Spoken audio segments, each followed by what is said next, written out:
Olha, meu bate-papo aqui nesse domingo é com o Mauro Osório, já esteve aqui, foi um dos estreantes do nosso canal, quando a gente falou das perspectivas da economia brasileira, enfim.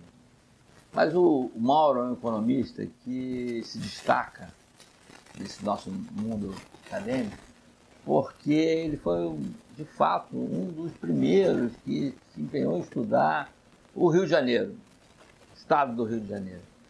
E o estado do Rio, eu acho que é um caso peculiar, é um caso que merece realmente um estudo mais aprofundado. Porque, imagine, foi quase 200 anos, capital da colônia, foi capital do Império Português, capital do Império Brasileiro, capital da República, é uma cidade voltada para o Atlântico, para o mar, uma cidade que foi também pioneira na produção de açúcar do Brasil, na primeira cultura. Enfim, tem uma série de realidades. De repente, vive um processo de decadência crônica.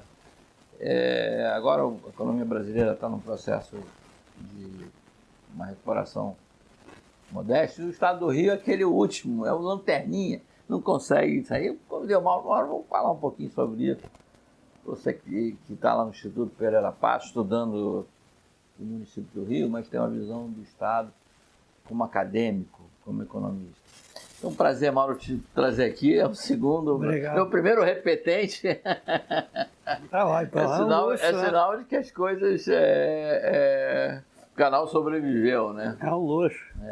Embora a gente vai falar de um assunto que gostaria de falar até de uma coisa mais agradável, mas essa angústia que nós, fluminenses, cariocas, temos, essa situação econômica do Rio, né? A indústria do óleo e gás está dando sinal aí que parece que vai e tal. Mas aí você olha a arrecadação de ICMS, olha a arrecadação de ISS dos principais municípios, os índices de emprego, e as coisas não caminham. Eu entrevistei o vice-presidente da DEME e disse, olha, o Rio vai ser igual ao São Paulo, São Paulo está sendo agora, nós vamos ser isso em 2021. Eu falei, poxa, mais um ano. Então conta aí, o que é que você está vendo? Não, realmente, quer dizer, o Brasil cresce um pouquinho, né? E, enfim. E aí tem o Rio... gente achando que a economia brasileira chega ao final do ano a um ritmo de 3%. Vamos ver. A um ritmo, né? Como a mídia hegemonicamente concorda com a visão do Paulo Guedes, tem uma torcida. Mas acho que vai crescer um pouco mais do que esse ano. E ainda bem que você, que sempre foi um batalhador por juro baixo, né? Quer dizer, está aí com juros mais baixos aí da história recente brasileira, desde o Plano Real. Da história brasileira, desde Pedro Álvares Cabral. E na verdade, o Rio de Janeiro ele parou de piorar, né? Basicamente é isso. Agora, se a gente pegar de 2015 para cá, né? A cidade do Rio de Janeiro perdeu mais empregos do que a cidade de São Paulo, em termos absolutos, sendo que a economia paulista é 2 vezes maior, né, que a economia carioca, e, por espanto, é ainda maior. Quer dizer, o estado do Rio de Janeiro perdeu mais empregos do que o estado de São Paulo, sendo que a economia do estado de São Paulo é 3 vezes maior em termos de estoque do que a economia do estado do Rio de Janeiro. Mais diversificada, indústria, comércio. Então, o estado do Rio de Janeiro perdeu mais empregos com carteira assinada do que o estado de São Paulo. O Rio ele teve uma tempestade perfeita, né? Porque o primeiro já vem, quer dizer, antecipando aí a crise brasileira na política econômica. Você tem, a partir de 2014, o preço do barril do petróleo despenca. A Lava Jato tem uma presença muito forte, quer dizer, aqui no Rio, né? Por um lado por conta das empreiteiras, e depois também por todos os problemas aí que também tiveram com o Tribunal de Contas, com ex-governadores, né? Eu acho que realmente tem que se discutir internacionalmente a questão das Olimpíadas, porque deixa muita dívida, é muito caro, né? E também acabou as obras também das Olimpíadas ali em 2016, né? A receita de ISS da cidade do Rio de Janeiro a partir de 2017 mergulha. Depois ela começa a retomar, mas hoje ela ainda é menor do que a de 2016. Tá? Então, realmente é um quadro extremamente preocupante que a gente tem que pensar como é que pode superar isso para frente. Tem algumas coisas curiosas, por exemplo, Macaé já começa a se recuperar. Está entre os 5 municípios do estado do Rio de Janeiro que mais cresceu o emprego esse ano. Né? Até novembro, ainda não saiu o dado de dezembro do CAGED, para o Ministério da Economia. Né? E além de Macaé, ele está puxando, além do crescimento do emprego voltar a crescer em Macaé, já está puxando o Rio das Ostras. Então, Macaé é impressionante, e impressionante também a própria força do petróleo. Né? E ali eu acho que tem muito a ver também com a logística, porque na verdade no pós-sal a Petrobras escolheu Macaé e botou ali um aeroporto e um porto. Não, tem o Açu também. E agora tem o Açu. O Açu cresceu esse ano em torno de 40% de emprego. Claro que é um município de 40 mil habitantes, né? Mas já puxa o emprego em Campos.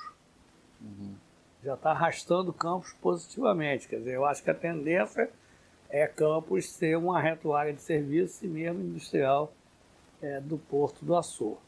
E aí eu tenho olhado as cidades que têm presença importante de logística, e aí eu tenho feito muitas tabelas também comparando todos os municípios do Sul e Sudeste de mais de 100 mil habitantes. Dos 10 primeiros colocados, 4 são municípios que têm importância logística. Santos, Itajaí, Macaé e Vitória. Né? Ou seja, quer dizer, a logística ela é uma variável extremamente importante porque permite sair com facilidade e permite chegar com facilidade. E quando a gente pensa em desenvolvimento regional, a gente tem que pensar aquelas atividades que podem gerar renda nova. Então, às vezes eu vejo algumas discussões, né? Não, tem que priorizar micro e pequena empresa ou priorizar empresas mais intensivas em trabalho. Mas, na verdade, o recorte fundamental é o que é indutor e o que não é indutor. O que é indutor? É que só que elas podem gerar renda nova. Como gerar renda nova? Ou vendendo para fora ou atraindo pessoas para consumir na região. Então, ou pessoas, ou empresas, né? Então a logística tem um peso bastante grande. E a cidade, eu acho, Macaé é um caso muito curioso, né? Porque passaram a dizer que Macaé tinha quebrado totalmente. Nunca quebrou. Mesmo no período que não tinha voltado a crescer, ela continuava entre os 10, mesmo 5 municípios, quinta posição, que tinham a melhor relação de emprego com carteira assinada da população. E se manteve esse tempo todo como o maior salário médio entre todos os municípios do Sudeste de mais de 100 mil habitantes.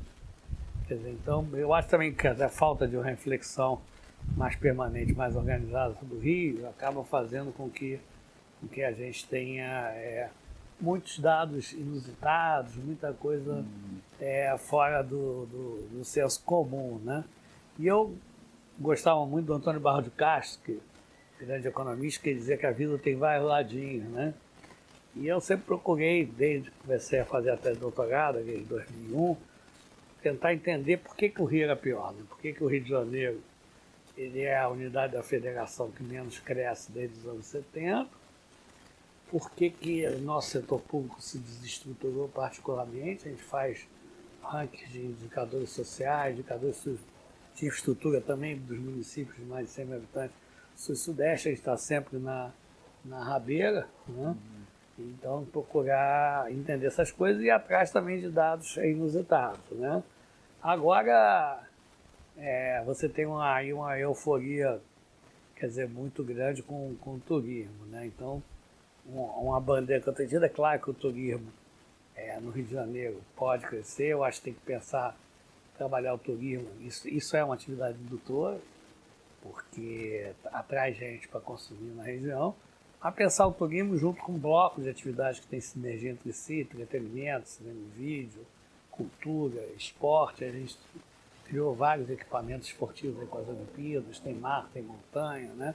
Tentar ter um calendário o ano inteiro. Mas a gente, eu não acho que o turismo vai ser o novo petróleo. Primeiro, eu acho que o petróleo ainda tem fôlego aí por bastante tempo.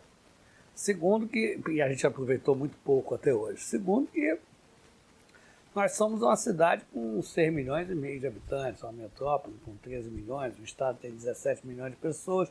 A gente está longe dos principais centros emissores de turismo, né? Não vejo muito por que um americano vai deixar de ir à praia no Caribe para ir à Barra da Tijuca. Eu acho que não vai ter muita essa opção. Sempre tem gente que pode fazer. Claro que o Rio tem suas belezas icônicas, né? Uma cidade linda, maravilhosa, mar, montanha, né? Mas eu acho que a gente tem que procurar atrair turista brasileiro, ainda mais agora com o câmbio a R$4, né? Que não deve cair, né? E também o turista sul-americano. Mas pensar um pouco que cidades, quer dizer, de grande porte, é complicado achar que algum dia o turismo vai ser a principal atividade econômica. E pensar dados reais de hoje. Hoje, nós temos no estado do Rio de Janeiro, a cidade do Rio de Janeiro, com menos de 20 mil empregos formais em hotéis e pousadas. Esse é o dado, né? E é um dado mais ou menos histórico, há 5, 10 anos atrás era mais ou menos assim. Também aumentou um pouco com as Olimpíadas, né? No estado do Rio de Janeiro, a gente só pode dizer que vive de turismo Búzios, Paraty, Itatiaia, Arraial do Cabo, Mangaratiba. O resto não vive do turismo. Petrópolis vive de confecções. Você conhece Petrópolis também, é melhor do que eu. Quer dizer, vive de uma classe média que trabalha no Rio, mora lá, aposentados, rentistas que ainda vêm da época do Rio Capital, né? Friburgo é uma coisa curiosa, que pode crescer muito o turismo lá. Mas hoje a moda íntima emprega 8 mil pessoas com carteira assinada, e fora os informais, e hotéis e pousadas de Friburgo são 500 empregos. Você vai para Teresópolis, também não é a principal. Cabo Frio vive muito mais de hostel do que de turismo, porque é muito informal, né? Você tem também uma sazonalidade muito forte. Quer dizer, mas eu acho que a questão toda também é você buscar mais planejamento. Por exemplo, em Cabo Frio você tem ali a Rua dos Biquínis. Quer dizer, por que você vai só vender para quem chega? Você não pode ter uma estratégia de exportação. Uma época, o Nizanganás estava propondo que dizia que Miami era a marca de biquíni mundial, e ele achava que fazia muito mais sentido ser Ipanema, ser Búzios, né? E eu concordo, quer dizer, com ele, mas tudo isso depende de planejamento e de estratégia, que também não tem sido, quer dizer, o nosso forte, principalmente numa máquina que se desestrutura. Talvez valha a pena, Vidor, a gente começar a discutir o Estado de Janeiro, procurando entender por que ficou tão ruim, né? Eu acho que tem a questão da transferência da capital, né? E a gente nunca reivindicou nada, né? Como bom, por exemplo, que vários ministérios continuaram, né? Quando a capital da Alemanha foi para Berlim, a gente aqui achava que Brasília não ia dar certo, não ia se consolidar, não pedimos nada, o Segundo até deu lá um dinheirinho, mas foi por definição dele, nada foi solicitado. Então a gente perde uma coisa que é importante, embora a cidade do Rio de Janeiro, isso é uma coisa importante que eu sempre procuro frisar, não é só burocracia. Quer dizer, se a gente olhar o livro Rios de Todos os Brasis do nosso Carlos Lessa, ele mostra lá, eu acho que corretamente, que o Rio sempre foi, mal comparando, um misto de Nova York e Washington. Quer dizer, ou seja, tinha um setor financeiro muito forte, como você sabe, a parte de cultura, né? É uma coisa muito curiosa, Edu, quer dizer, se nós pegarmos, porque eu já vi economistas aí famosos que não estudam o Rio de Janeiro, mas então todo mundo acha que pode falar do Rio sem entender de Rio, né? Outro dia viraram especialista sobre o Rio, eu fui lá ver um economista que nunca, eu acho que escreveu uma linha sobre o Rio, estava lá falando com um especialista do Rio de Janeiro, mas enfim. Aí tem um economista que eu vi uma vez famoso, ele, dizendo, não, no Rio de Janeiro mais de metade do emprego formal é serviço público. Uma bobagem, né? Na verdade, não é serviço público. Se a gente pegar e for na raiz e separar a parte de CLT, do outro lado, serviço jurídico único, emprego público é 20%, São Paulo é 17%, certo? O resto é privado, 80% é privado. Você tem algum lugar do Estado de Janeiro que tem mais da cidade privada e a cidade. Você vai dizer, não, mas tem as estatais, que não é serviço público, mas outro dia eu estive olhando, não é um número assim tão expressivo. Pagam salários bons, mas mais 3%, 4%. Tá certo? Então, quer dizer, tem muita dificuldade, muito dado errado. Então, porque as pessoas dizem, não, o problema do Rio de Janeiro é que tem muita burocracia, porque não tem empreendedorismo, vem dessa coisa de serviço público e tal. Claro, o Rio tem uma tradição de serviço público maior, mas o peso disso é muito menor do que se imagina e o Rio muita pessoa acha. Isso é um ponto importante. Mas então, perde a capital, que é importante, né? Embora também tenha esse outro lado do Rio de Janeiro, se cria um ciclo vicioso, na linha do Mirdal, que a gente gosta muito, que a gente falou até do Mirdal da outra vez também, né? Além disso, a gente tem pouca reflexão regional, então tem muito equívoco em estratégia. Por exemplo, quem fala que o Turismo é a principal atividade econômica do Rio, nunca olhou os dados de emprego, de o que de fato tem de atividade econômica.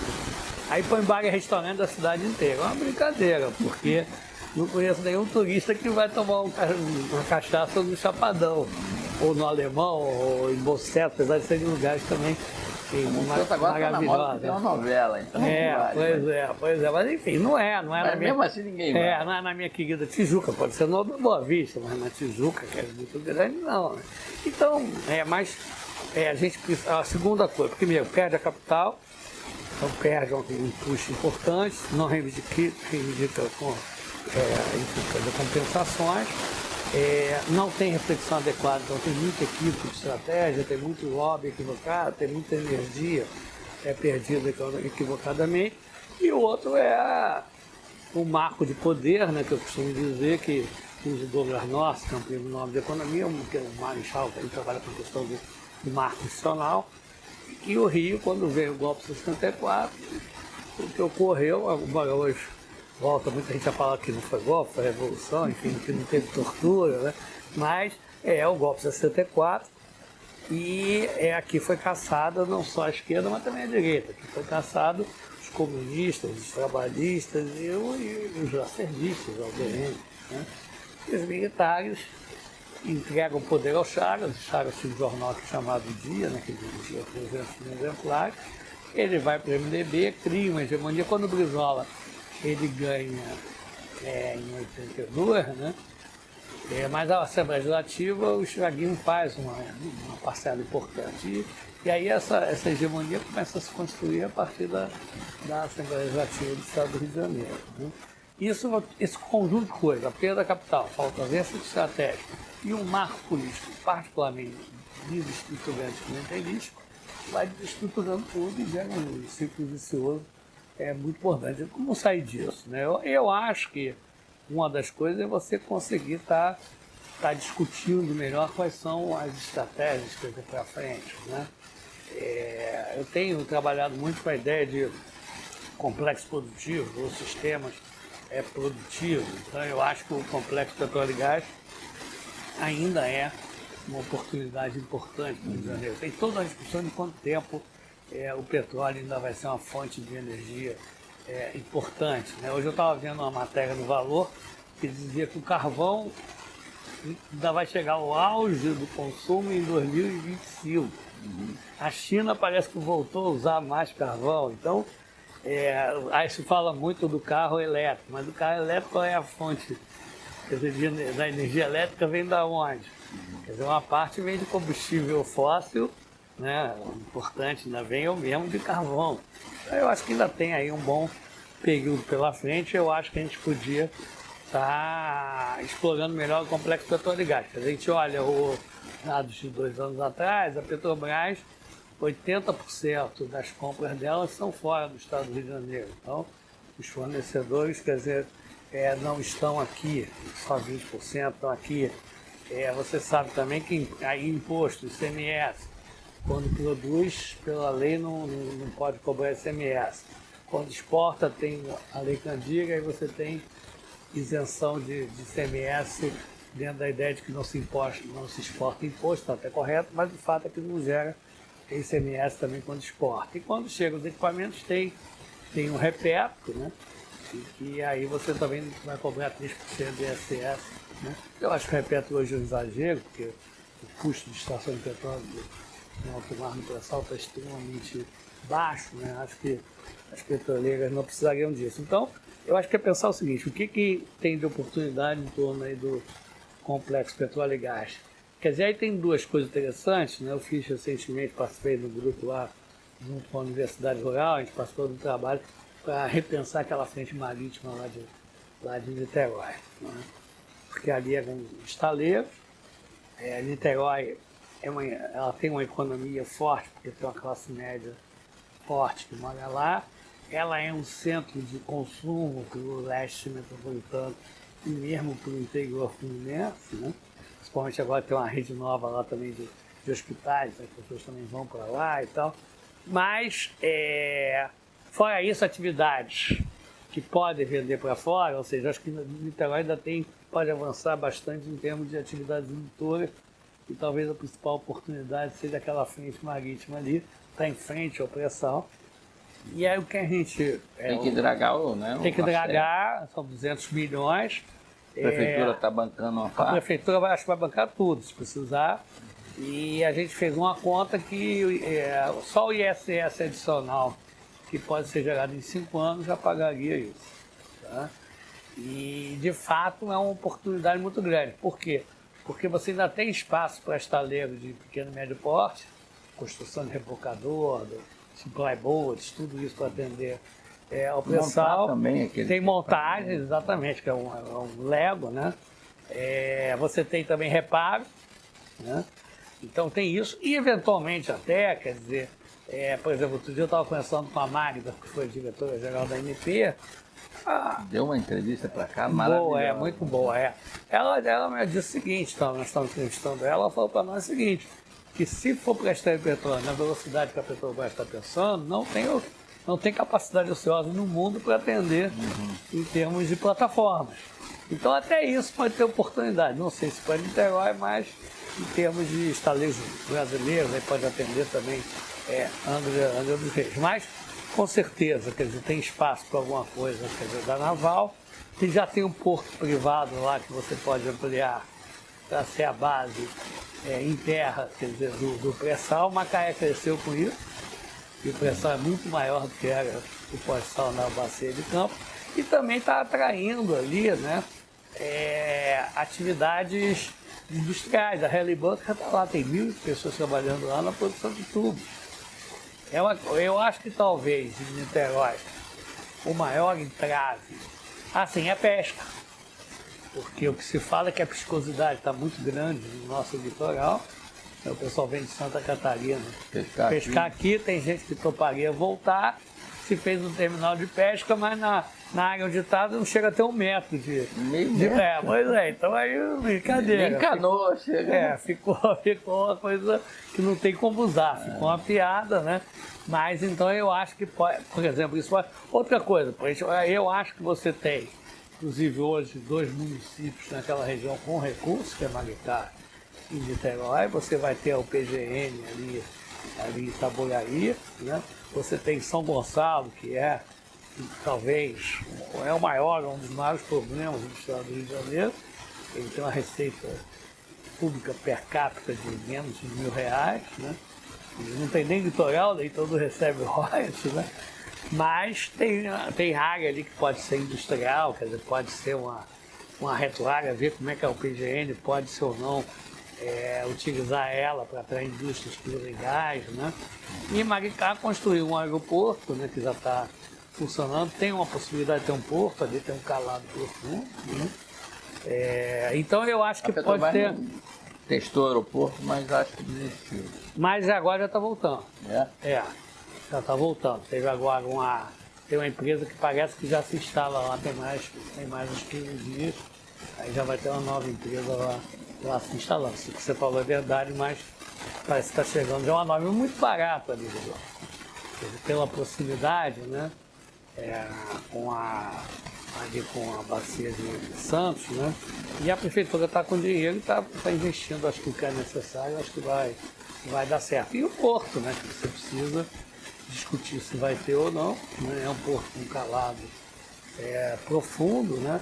Enfim, então eu acho que pensar, por exemplo, você tem ali o Conleste, que é uma associação de prefeituras, que eu acho até que é ampla, e você tem ali aquela refinaria, que na verdade a Petrobras desistiu e parece que não quer quem queira, né? E parece que está 70%, 80% construído. Né? Não entendo isso, mas para mim é um mistério, mas eu não... Eu acho Dizem que é um mau negócio. Bom. Enfim, mas... Quer dizer, também tem aí uma estratégia da Petrobras hoje que é só extrair petróleo e vender. Não sei, mas ela está vendendo suas refinarias. Será que não tem ninguém na face da Terra que se interessa em comprar aquela ali, né? Uma coisa que está em 70%, né? Chineses, indianos, coreanos, sei lá, japoneses. Mas tem toda uma discussão aí também sobre preço. Na verdade, efetivamente, ainda não vendeu nenhuma, né?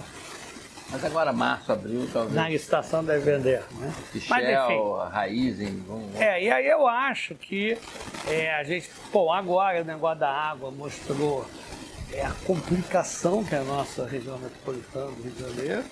É claro que é uma coisa que é dramática, né? Enfim, eu conheço várias pessoas que passaram mal, você deve conhecer também, né? E quando atinge a classe média também o escândalo fica maior, né? Em casa está com muito de terra. Mas enfim, o lado positivo disso, vários professores da FRJ trouxeram essa discussão, que é uma questão estrutural muito mais complexa. Ou seja, você tem uma região metropolitana extremamente precária, com um sistema de saneamento de água extremamente complicado, então o que chega de esgoto ali, quer dizer, perto de onde já tem a estação de tratamento é uma barbaridade. Você tem toda a discussão também do Rio Paraíba, mas o principal problema do estado do Rio de Janeiro se chama região metropolitana. A gente tem, com toda certeza, a região metropolitana mais precária entre todas do Sul e Sudeste. Quando a gente faz esses rankings, educação, saúde, saneamento, presença de indústrias, nós somos a pior do Sul e Sudeste. E aí tem outra particularidade da região metropolitana do Rio, né? Nós dois sempre somos a favor da fusão e, na verdade, não ter tido a fusão em 1960 ajudou a ampliar o problema da periferia metropolitana. Ou seja, devia ter sido feita a fusão quando houve a transferência da capital, quase saiu. A maioria dos formadores de opinião era a favor e não saiu porque a coisa que o político é mais conservador é regra eleitoral. Tanto os políticos do antigo Estado do Rio quanto da cidade do Rio de Janeiro ficaram com medo de ir no colégio eleitoral novo e não sabiam se eles iam se eleger ou não, e foram contra fundamentalmente por conta disso. Mas o fato de ter duas unidades federativas, o que aconteceu? Ouvidor, entre 40 e 80, a população da Baixada Fluminense aumentou 12 vezes, entre 1940 e 1980. Quer dizer, o Brasil ele se urbaniza numa velocidade extraordinária a partir dos anos 30, né? Entre 1980 a economia brasileira dobrava de tamanho, a cada 10 anos se urbanizou na velocidade extremamente rápida, mas muita gente, a principal migração era para Rio e São Paulo. Em São Paulo, o pessoal migrava para trabalhar em São Paulo, na cidade de São Paulo, onde no início ainda estava a indústria, ia morar na periferia, mas era a única unidade federativa. Então o governo estadual pegava o imposto adicional, né, que na época era o imposto sobre vendas e consignações, que depois foi substituído pelo ICMS, e investia também na periferia metropolitana. João Paulo Mendes Magalhães tem um trabalho que ele fez, que ele mostrava que nos anos 50 o governo estadual fez investimentos em infraestrutura importantes para viabilizar o ABC paulista. Aqui não. Aqui o povo pobre vinha de Minas, principalmente das partes mais pobres, vinha do Nordeste, inicialmente fica nas favelas cariocas, começa a ter mais dificuldade, eles começam a ir para a Baixada Fluminense, que era uma região rural, era uma região principalmente de laranja. Laranja, a gente tem que explicar que é produção, tem outro tipo de laranja, né? Mas, e sem investimento nenhum. Quer dizer, o cara vinha para trabalhar na cidade do Rio, Gerava riqueza na cidade do Rio, gerava imposto na cidade do Rio, mas o imposto municipal e estadual, que antes aqui era Distrito Federal e depois era na cidade-estado, ficava inteiro na cidade do Rio, depois na Guanabara até 1975. Então o cara vinha trabalhar aqui, gerava riqueza aqui, ia morar na Baixada, gerava despesa lá. Só que as prefeituras da Baixada não tinham nenhum ganho de receita por conta disso, né? E além disso, o governo do antigo Estado do Rio, porque essa era uma área de ocupação recente, os políticos do antigo Rádio do Estado do Rio tinham tradição de olhar para Niterói e o interior. Então a nossa periferia metropolitana, principalmente a Baixada, ela cresce absurdamente entre 40 e 80 e entre 40 e 75, tendo 2 unidades federativas e nenhum investimento zero nessa periferia metropolitana. Aí vem a fusão em 75, mas depois vem a crise fiscal dos anos 80, que atingiu com muito mais gravidade o Rio de Janeiro, apesar daqui também ter atividade privada, o gasto público só nessa época que era muito maior. Então, seja pela degradação, quer dizer, do Rio, seja pela degradação política, principalmente a partir das cassações, o que vai, quer dizer, se a lógica política é ruim, na periferia metropolitana é pior ainda. Quer dizer, primeiro, nós temos um problema gravíssimo de milícias hoje na cidade do Estado do Rio de Janeiro, né? O primeiro miliciano é o Tenório Cavalcante, né? Duque de Caxias. O homem da Lourdinha e Duque de Caxias, né? Porque se você não tem Estado, alguém vai ocupar essa região, né? Ele era muito forte, ele tinha um jornal chamado Luta Democrática, né? Foi candidato, inclusive, a governador da Guanabara, né? Em 60, e quase ganhou a eleição do irmão do Roberto Silveira, depois lá no time do Estado do Rio. Ele disputou com o Badigera e quase ganhou. Então, a periferia metropolitana é o principal problema, precisa de um plano Marshall. Espero que agora... Eu acho que tem dinheiro internacional que a gente pode buscar, eu acho que é uma questão de você tentar ter uma concertação, quer dizer, para isso, parceria público-privada, mas precisa de um plano Marshall para a periferia metropolitana. Eu acho que esse é um primeiro ponto. Basicamente é infraestrutura? Infraestrutura, porque, por exemplo, o Júlio Bueno, que infelizmente faleceu agora não tem muito tempo, né? Ele me contava que ele levava empresários que queriam vir para o Estado do Rio de Janeiro para a periferia metropolitana, o cara falava, mas onde é que meus funcionários vão morar? Tá certo? Quer dizer, ou você não tem água, ou você não tem esgoto, ou você não tem telecomunicações, ou você tem energia elétrica precária, ou você tem segurança, ou você tem dificuldade de acesso. Dizem que a Reduc, né, é uma das refinarias mais complicadas do ponto de vista de segurança, do ponto de vista de acesso. Porque existe um projeto lá, inclusive, de uma segunda entrada, uma segunda saída, que nunca foi feito. Tem barraco que faz parede na Reduc. Dizem que se for olhar as regras de segurança para valer, fecham aquilo lá. Né? Enfim, então... uma vez eu conversei com um empresário e me disse que tinha 2 fábricas em São Paulo e no Rio. Aí eu perguntei o arco metropolitano. Ele falou, não, agora eu chego mais rápido lá. Né? Mas ele falou, estou pensando em pegar minha fábrica de Caxias e levar para São Paulo. Eu falei, por quê? Porque falta energia elétrica com alguma frequência, eu perco o que eu estou produzindo, cai sinal de internet, eu não consigo emitir nem nota fiscal eletrônica, então realmente eu acho que precisa ter, eu acho que é um problema, quer dizer, brasileiro, porque a imagem internacional do Rio passa pela cidade do Rio de Janeiro, a gente nunca teve... Vidor, o estado do Rio de Janeiro, ele é o 11º estado em termos de receita pública per capita. Na verdade, o primeiro é o Distrito Federal, né? A Clarissa Garotinho agora está com a proposta de se discutir, porque até hoje o Distrito Federal recebe, parece, 15 bilhões ano, ainda pelo fato de a capital ter ido para lá. E realmente não faz muito sentido mais isso, né? O Distrito Federal é o primeiro, o Rio é o 11º, ela está propondo com um projeto de lei, uma PEC, na verdade, em que se divida isso entre o Estado do Rio de Janeiro e o Distrito Federal, e progressivamente daqui a 2 anos se extinguiria isso. Mas o fato é que as pessoas acham que o Rio tem muito privilégio, é uma região rica, né?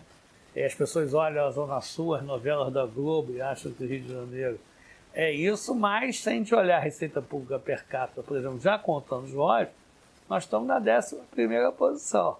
E a gente, nós mesmos, cariocas fluminenses, já estamos esquecendo que em abril vai ter vai ter a votação do Supremo, parece que dessa vez não adia mais, e que se o Rio de Janeiro, se valer a regra de distribuir os royalties pelo país inteiro, o Estado do Rio de Janeiro quebra de vez.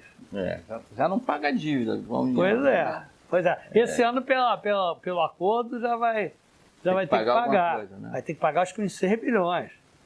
Quer dizer, teve muita gente no Rio que foi contra o acordo. E eu dizia, olha, realmente eu não gosto desse acordo. Por exemplo, agora o Odebrecht está fazendo aí uma concordata, um acordo com os credores. Vai pagar 50 anos. Como é que o Estado do Rio de Janeiro vai começar a pagar 3 anos depois e pagar num prazo muito menor? Me parece que, de fato, é uma coisa inviável, né? Mas eu acho que a cabeça de quem estava em Brasília na época do Michel Temer é um pouco isso. Quer dizer, o Rio de Janeiro tem incentivo fiscal, então corta, está tudo resolvido. Aquilo ali é tudo bando de ladrão, então para de roubar que resolve, né? Mas não é assim. Então, mas aí tinha gente que era contra o acordo. Falou, não, vamos seguir a nossa filosofia do Delfim Neto. Acordo é para ser assinado, não é para ser cumprido, como era do FMI, que eu acho que ele assinou os 40, né? E vamos enrolar. Porque também o pessoal não tinha força política quase nenhuma, né? E houve, enfim, quer dizer, o Cristino Alves, que é um deputado federal, que é muito habilidoso agora, deputado federal, foi importante nessa articulação. Aí eu falo, vamos assinar isso lá. Essa era a minha posição. Mas realmente eu acho que tem que rever isso, principalmente perder os royalties. Aí é uma situação absolutamente inviável. Eu talvez acho que se chega a um acordo com o Supremo de que a discussão sobre a reforma tributária vai caminhar junto com a mudança do Pacto Federativo. De congelar um pouco essa situação. Quando isso foi decidido 4, 5 anos atrás, era uma outra realidade, né? Realmente, a questão dos royalties devia até ter sido repensada, como foi, né? Com o pré-sal. Mas, Mauro... Mas deixa eu te falar, essa seria a posição mais racional. Mas as informações que eu tenho é que não é essa a posição do Supremo. A posição do Supremo foi o seguinte, nós não vamos votar agora no dia, acho que foi 20 de novembro que ia votar, nós vamos dar 4 meses para vocês, e para você, governador, se entender, senão nós vamos arbitrar e vamos decidir na próxima reunião. Bom, no caso vai decidir o que foi decidido no Congresso. Se o Congresso tem esse poder de tirar de um Estado e redistribuir para os outros, o Supremo não vai poder fazer nada. Mas, como você disse, eu acho que o petróleo ainda dá uns 50 anos e bem. Eu acho também. É curioso, viu, Vitor? Porque eu acho que é um discurso muito ideologizado. Os mais nacionalistas vão dizer que é 100, os economistas mais liberais dizem que é 20. Não. Mas quando a gente vai conversar, e eu gosto muito de trabalhar estudo sobre o Rio de Janeiro, conversando com empresários, sindicatos trabalhadores, quando a gente vai ver as grandes empresas todas, a visão delas é que é por aí, 50 anos. Eu não vejo nada muito diferente, não. Eu acho que o discurso na imprensa fica muito ideologizado. Mas eu te dizer o seguinte, que tem uma realidade nova nessa questão. Fora o volume de produção de petróleo gigantesca no pré-sal, né, que ela ramp-up, né, o crescimento é bem expressivo, mas a oferta de gás. Isso. E a gente sabe que hoje o gás ele tem, na matriz energética mundial, uma presença crescente. Pela possibilidade de você liquefazer o gás e transportar isso. Era uma commodity regional, hoje é uma commodity internacional. Então isso deu muito assim, alavancou muito a indústria que usa o gás como insumo, matéria-prima. E aí, Mauro... E o pré-sal tem muito gás, né? Muito gás. E ele tem uma característica do reservatório que você não consegue só tirar o óleo e reinjetar o gás. Para tirar o óleo tem que tirar o gás também. A informação que eu tenho é que a Petrobras está até segurando um pouco, né? Isso, claro, porque ela não tem como reinjetar, ela vai ter que queimar, não tem como transportar para a terra. E aí, Mauro, eu fiquei entusiasmado porque entrou para a licenciamento ambiental o que chama a Rota 4B. Você tem a Rota 1, que vai para São Paulo, a Rota 2, que vai para Macaé, a Rota 3, que vai para o Comperj, e vai ter a Rota 4, que iria para São Paulo, uma parte para São Paulo, A e B. A B é que vai estar com licenciamento ambiental, já entraram com isso, é basicamente um consórcio que a Shell é a principal. E entrando ali pela Ilha da Madeira, em Itaguaí, né? Onde tem o Porto de Itaguaí. Para quê? Para ou fazer uma termoelétrica naquela região, ou usar aquilo como insumo. A Margaret me chamou a atenção, porque o país do agronegócio não tem indústria de fertilizante. Mas não tem indústria de fertilizante porque amônia e ureia você faz basicamente com gás. A gente tinha um gás importado da Bolívia, então... e aí disseram, vamos fazer um gasoduto até Uberlândia, que está no meio ali do agronegócio. Talvez seja melhor você fazer junto do porto mesmo. E transporta isso por trem. O trem passa ali na porta de Itaguaí.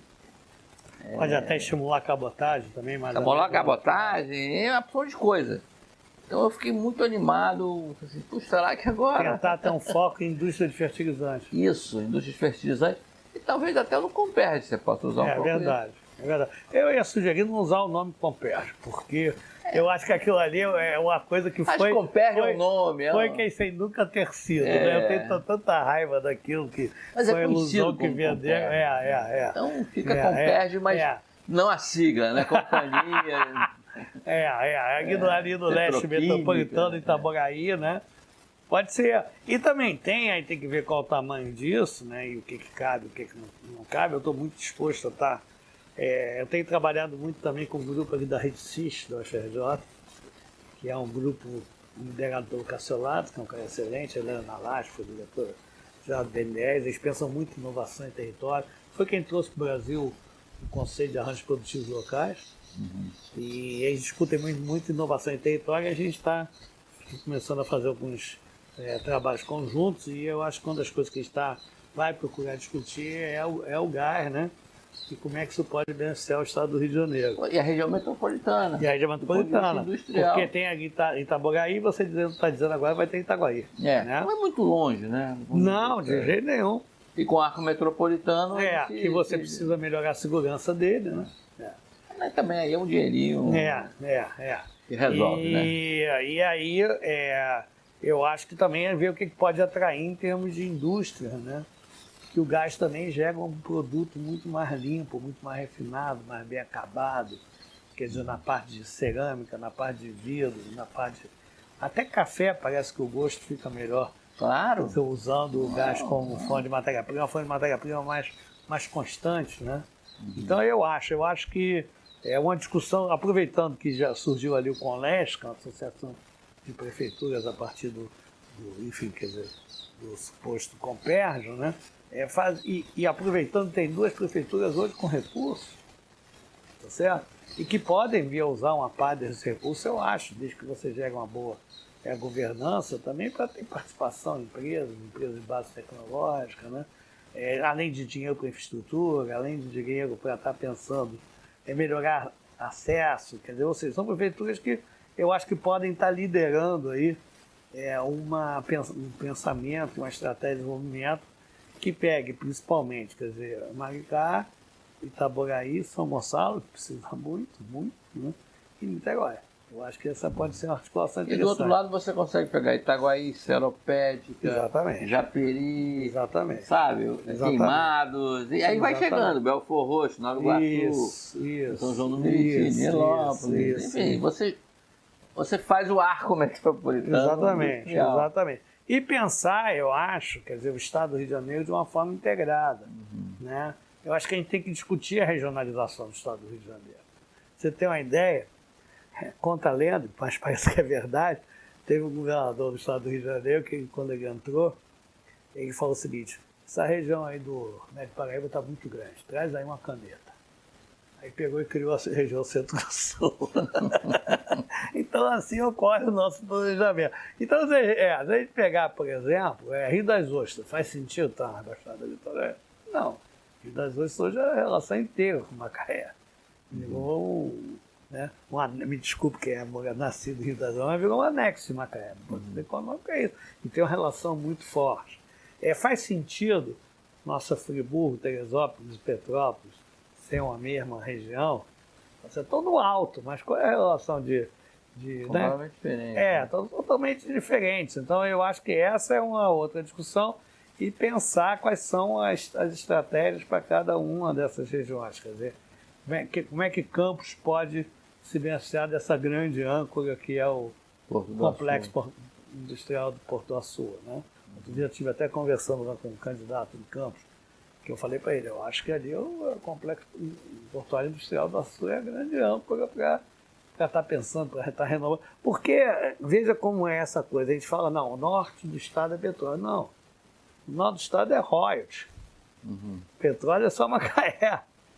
Que acabou ficando tudo ali por falta de planejamento. O Açu já tem hoje uma considerável participação de infraestrutura, né? Tem, de retroárea para... cresceu muito rápido, né? E está continuando a crescer, eu acho que é uma realidade nova, né? Eu acho que é uma herança bendita do Ike, isso aí, né? Você sabe que o petróleo que sai da Bacia de Santos, ele vai ali, uma parte, né? Vai ali para o Açu e passa para aqueles grandes navios, né? Lá que ele é um movimento. Aí traz serviço, traz outras coisas. Claro, não, vê Macaé. Porque Macaé cresce a partir de ser a base portuária e aérea do Paisal. A maior empresa desses navios de apoio, que é uma empresa americana, tem sua base hoje no Açu. No Porto do Açu, naquela parte que o Ike construiu, né? É um porto artificial. Exatamente, fez um investimento brutal ali, né? Amigo, adorei a nossa conversa. Eu também, obrigado pela oportunidade. Foi bom a gente falar do estado do Rio, a gente é o patinho feio da federação. Vamos, nós, Carioca Fluminense, continuarmos a sermos cosmopolitas, dar contribuição para o pensamento brasileiro e internacional, mas também reservar um tempo para discutir de forma mais permanente o nosso estado do Rio de Janeiro. Bom, espero que vocês tenham gostado da nossa conversa, do nosso bate-papo. Aqui foi uma aula, né? Não foi um bate-papo. A aula do professor Mauro Osório. Aliás, um grande professor da UFRJ. Eu fico aqui só aprendendo. Tá bom. A gente adorou essa conversa. Eu adorei. Espero que vocês tenham gostado também. Domingo que vem a gente volta.